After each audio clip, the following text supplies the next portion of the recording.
And welcome to that DogGone podcast, episode 2. I am recording this on Saturday afternoon and not Friday.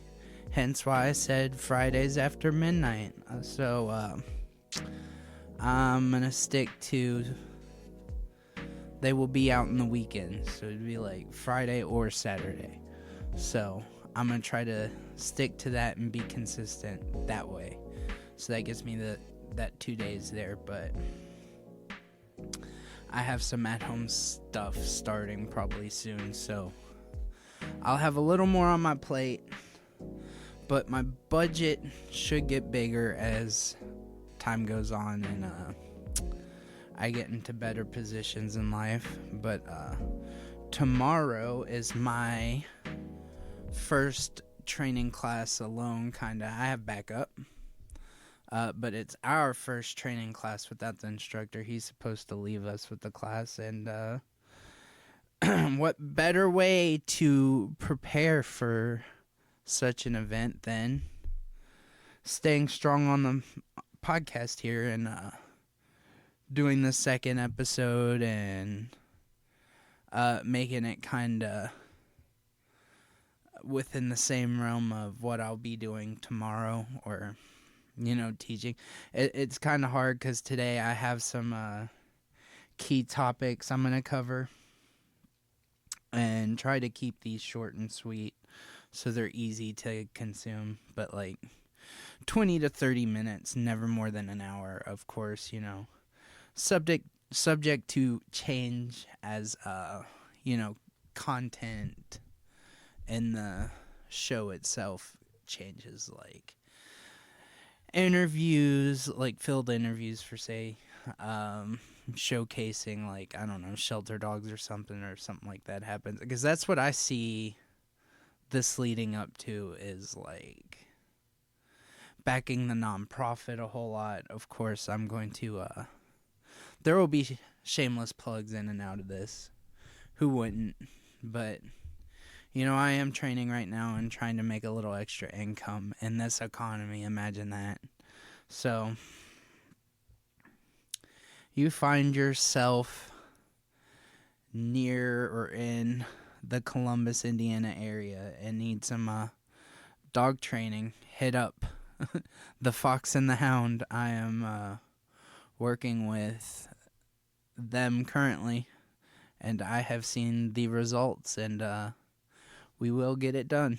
So that being said, today I'm kind of not regurgitating what I talked about last week, but maybe in some sense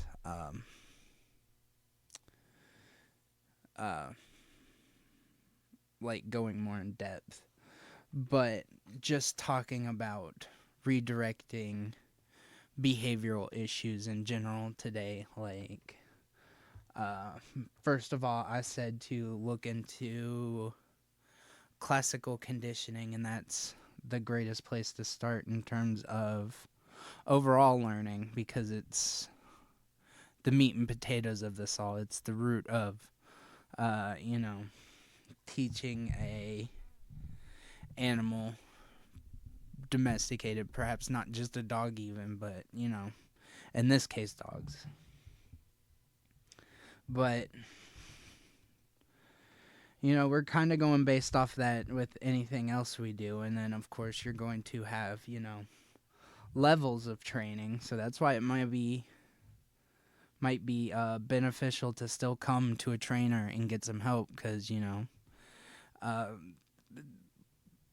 I'll get into it here, but the difference in between teaching sit and lay down or roll over and something like bark, there's subtle differences. It's mostly the same, using the stimuli to reward the behavior you want to encourage, and slowly winging off the stimuli and just using the still stimuli, but instead of food you would use affection, or good boy, good girl.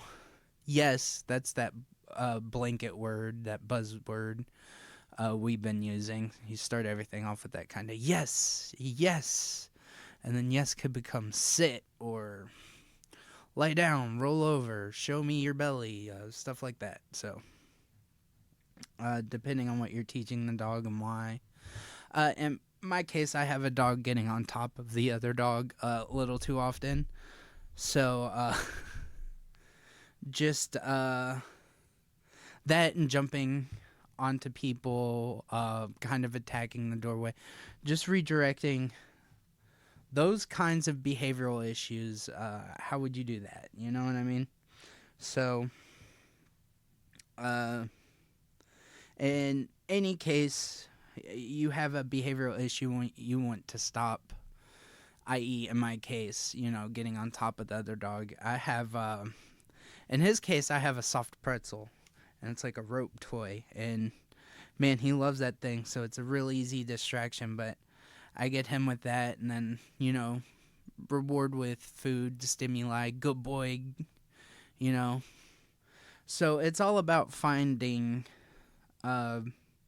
just something your dog attaches. It might be a tennis ball. It might be a blanket. Heck, that's another thing you can use as a blanket, but I would say use the blanket more as like, here's how I use them. Is I have like 3 or 4 blankets that are just the dogs. It's their special little blankets, and I kind of use certain blankets with specific dogs, so it kind of feels like their own, but that's like a piece of home I can drag with me anywhere. So if I'm like traveling, which I do a lot, I have to bring the dogs with me, and they're in the car. It makes car rides real quiet and easy, especially having the toy on top of the blanket. I can spread these blankets out in the back seat, and they'll just lay in the blanket and sleep, and I can go for hours outside of having to stop and let them use the bathroom, stuff like that. And that could be a real lifesaver if you travel a lot, actually. So that's just one way to use the blanket, but it's kind of how I use it, period. And then have, like, the dogs have their own special toys, you know what I mean? Like, Kirby has his pretzel, and then Bertha May has her bear, and I bring those with me, and that's like, I need them to, like, sit down, relax, pay attention to something. I could throw these items out. And if I have a behavior I want to deflect, well, I can do the same thing with the pretzel or the bear, like, hey, get off of her, throw the pretzel, he's going after that, and then I kind of reward that behavior instead of the other. So that's kind of just more in-depth in redirecting behavioral issues, but I took some notes here, and I'm kind of reading from them as I go. That's why I'm a little trying not to have dead air, but a little thoughtful, we'll say. I have these little blank spaces where I go to look in this book here.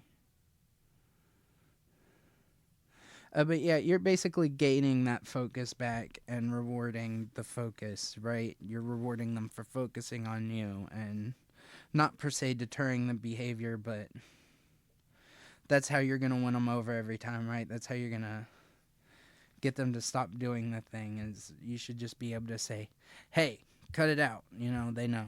So we talked about using the blanket and how that can kind of make boarding, leaving them with the babysitter. If you have to take them out of the house, or you're traveling and the pup stays somewhere, those blankets and those toys could be the difference in between a homeward bound story and coming home to a peaceful, happy pup.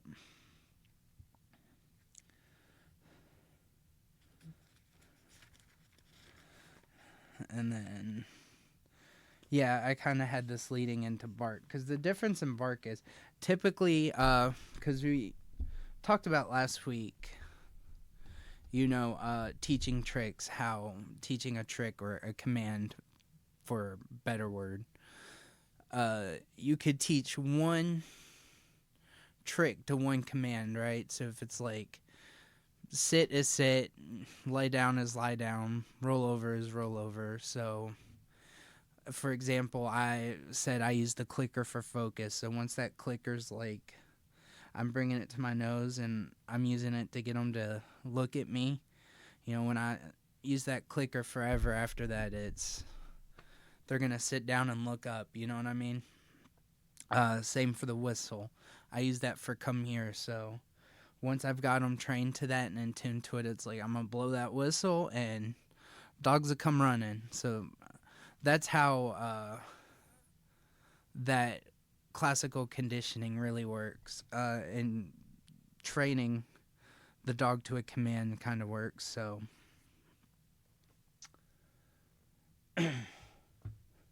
that repetition is the real teacher, yeah.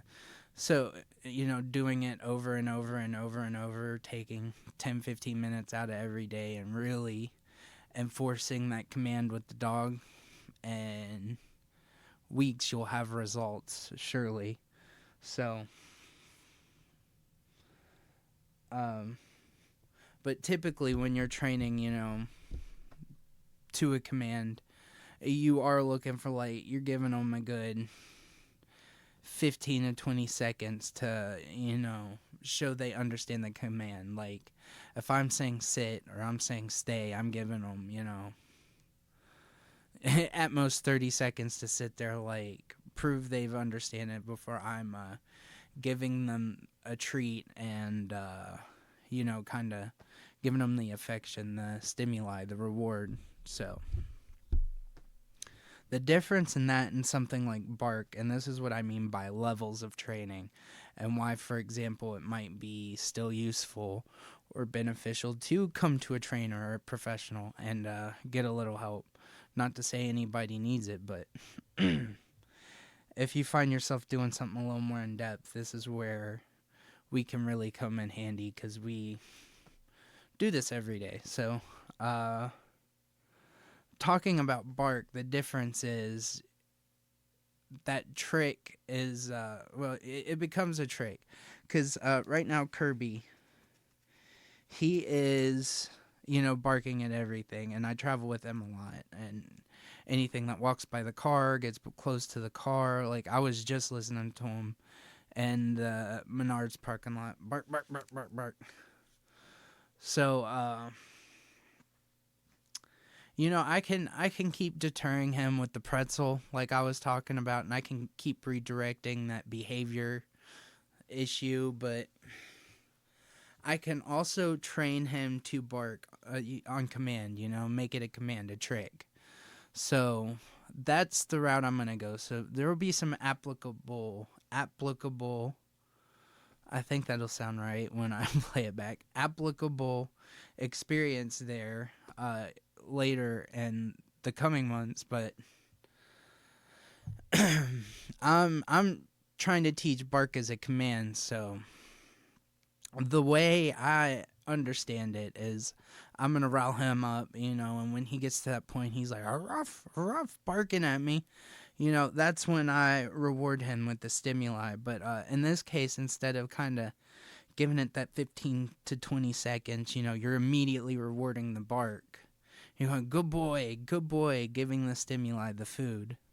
And hopefully that turns into me just having to not listen to it at all. Like, I'm sure there will still be instances I'm redirecting that behavior, but it'll be a little easier, and I still have the pretzel method, And sometimes just having that blanket in the car, I'm serious. It didn't work today, but having that blanket out, they'll just go lay down. They'll be quiet. They won't be a pain in the butt while you're out doing errands and stuff. So, but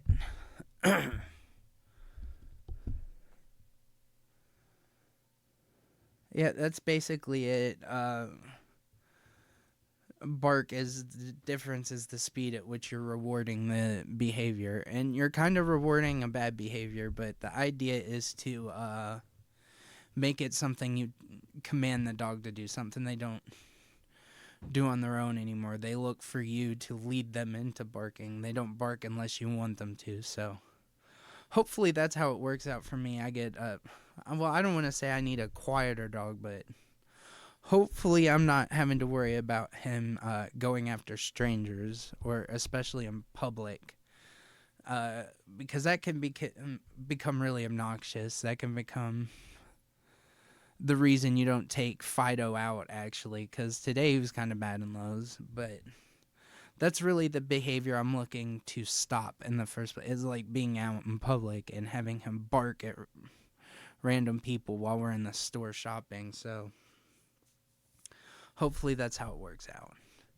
Anyway, we're not even at 20 minutes yet. We're at 15 minutes, and I'm actually going to leave this episode this short, because I think that's the best way to do some podcasts.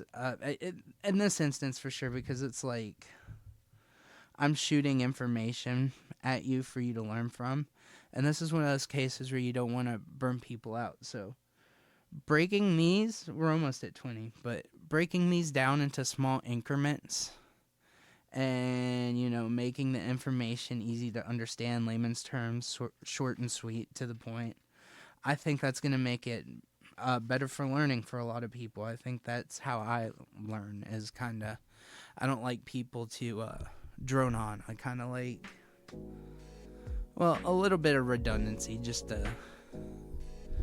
Cliff Notes and then more in depth later, so you kind of, if you want to sit for the longer version, you can, if that makes sense. But, you know, this is all about learning on my end and being transparent, and kind of letting people see what it's like to, like, mess up, be figuring it out as you go, learn how to do it as you go. So I'm at 17 right now. I'm not even going to try to hit 20. That was episode 2 of that DogGone that was episode 2 of that DogGone podcast. It is a tongue twister, and I appreciate everybody that's listening right now.